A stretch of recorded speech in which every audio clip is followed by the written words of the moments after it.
it's my plopping day. If you're not familiar with plopping, it's for curls, and sometimes I feel a little strange walking around like this with it on my head, but it does help with that. Maybe, I don't know, maybe this says like back to basics. What do you think?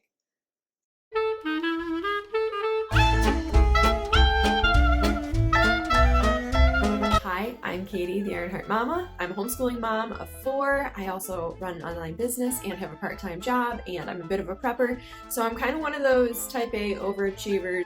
My family kind of jokes because I was like made for a time like this. Not like I've been looking forward to it, but I was a teenager in Y2K. Sorry, mom and dad, that I picked on you, because now I totally get it. But as we're going through all of this, the practical tips, I also want to share with you a little bit of hope that I have. The one thing about being a type A and sort of wanting to always have everything all together and maybe being a little bit of a control freak is that I have to constantly remind myself that I am not always in control. But I know someone who is in control, and he has numbered my days, and he has made a plan that I can feel secure in. I want to pull everything together and take inventory take inventory really well. And then start pulling together meals from that.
So you can see we cleaned this all out. There were a couple things in here that I just figured would be best to give to the chickens, but really I didn't do like anything crazy. I just sort of like, cleared it, moved everything around so we could better see, and then I forgot, I totally have to like wipe this down. Actually, that's Libby's job, because today is her day in the kitchen. So, Libby's really excited about it, obviously.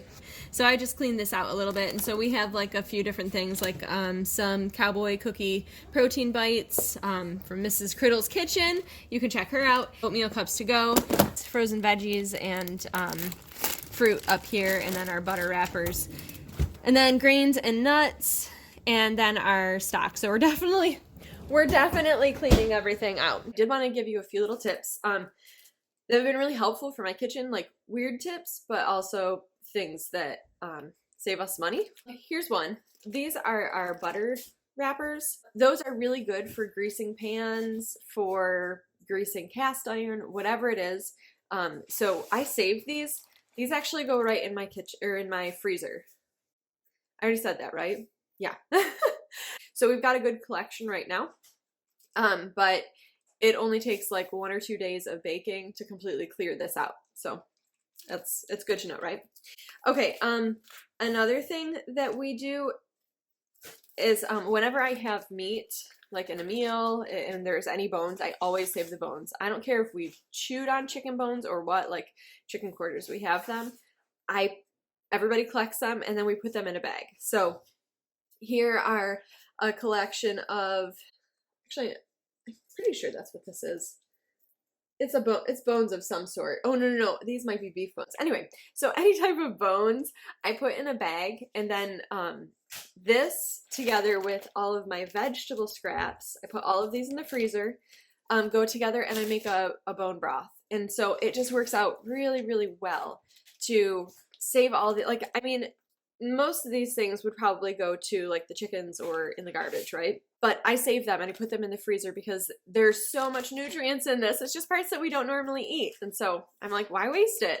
So those have been really helpful tips. Seriously, these together and like a couple tablespoons of salt makes a perfect bone broth. And I do that in the slow cooker. I do that in my pressure cooker. So just little tips from my kitchen to yours.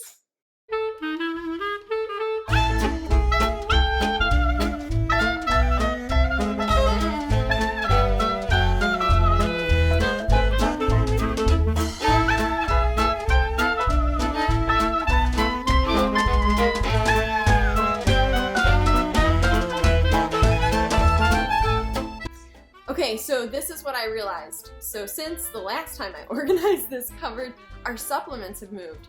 So I've got like a ton of space in this cupboard. I mean, besides the fact that, there's not very much by the way of like, pasta and things that are available to us right now, but even still, I really don't use, this cupboard is not that full.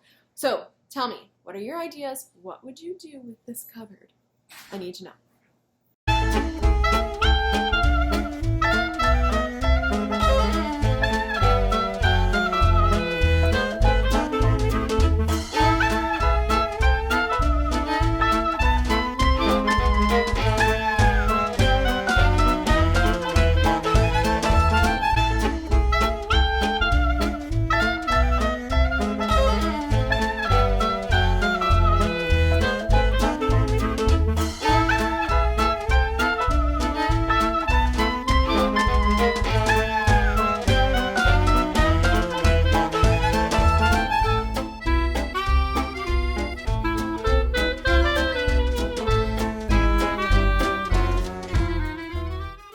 I think we've gotten just about all of it done. Organized, all cleaned out. A couple things I put in the freezer because I'd rather just, like my ground flaxseed. Blah, I'm gonna try it again. Ground flaxseed. I've had that go rancid before, so I put it in the fridge. Same with coconut, shredded coconut.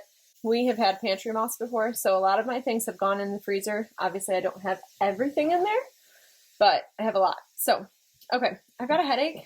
I'm going to take a break, and then I'm going to drink a whole lot when we reconvene. The kids and I are going to take inventory, like write it all down, and then come up with some meals. Okay?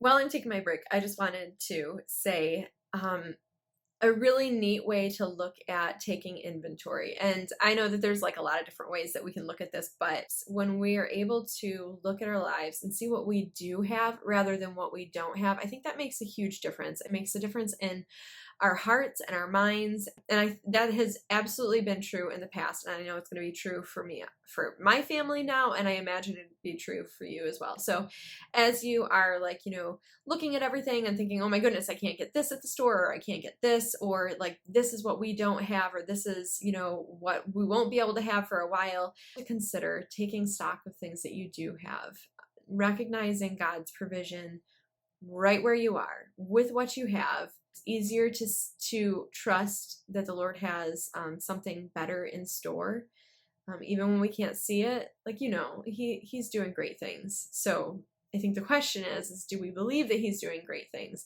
And the best way to, walk in that path of faith is, to be praying and to be thankful and to be getting into his word and recognizing his truths and putting all those things together. And our kids are going to see that. Like, this is like a life changer for them. Like they will tell their kids the stories of, COVID-19 and the days that they didn't have toilet paper, or they couldn't get any flour or meat or whatever it is in your situation. Like, your kids are going to be able to tell the story, but what story do you want them to tell? Do you want them to tell the story where they didn't have anything, or do you want them to tell the story of how God provided? That's something that we are working personally in our own house, which is why I'm about to pull together an inventory with the kids, and we're all going to make a meal plan together, and I'm going to try to make it fun and exciting and something like that's a good memory. So let the inventory and the thankfulness start right there. Okay, so this is our family's meal planner, and you can find a copy of this at theironheartmama.com.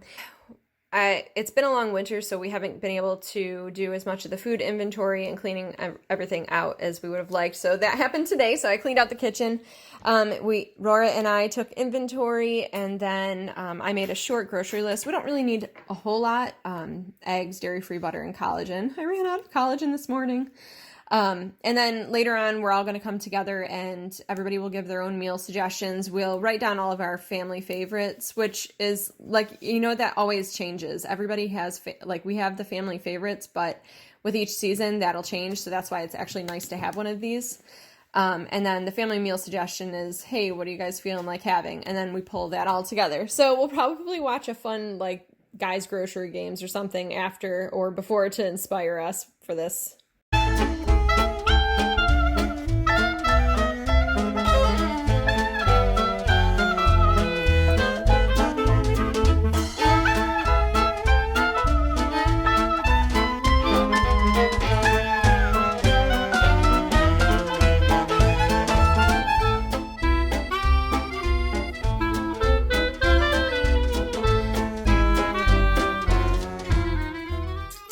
There was an incident.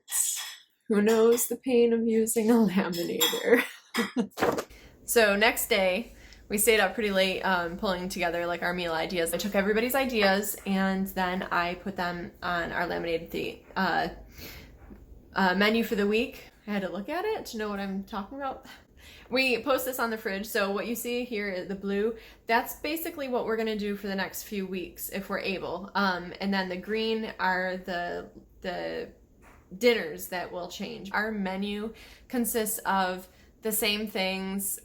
We just shake it up a little bit. Each of the kids suggested their meals, and so those are the meals that they mostly make. So if we're able to do this, then we'll stick to it. Otherwise, we are pretty flexible with everything. But that's it. So we took inventory, we made our menu with our meal planner, and yeah, now it's just going to be a whole lot of teamwork to make all these meals, and we sit down and we enjoy them together. All right, thank you so much for joining me for my quarantine kitchen. I hope this has been helpful, and if you liked this video, just give me a like, comment below, let me know if there's any other ideas, things that you'd like me to show in my kitchen, and I would love to be able to incorporate that into future videos. And yeah, subscribe. I'd love to see you every week. Okay.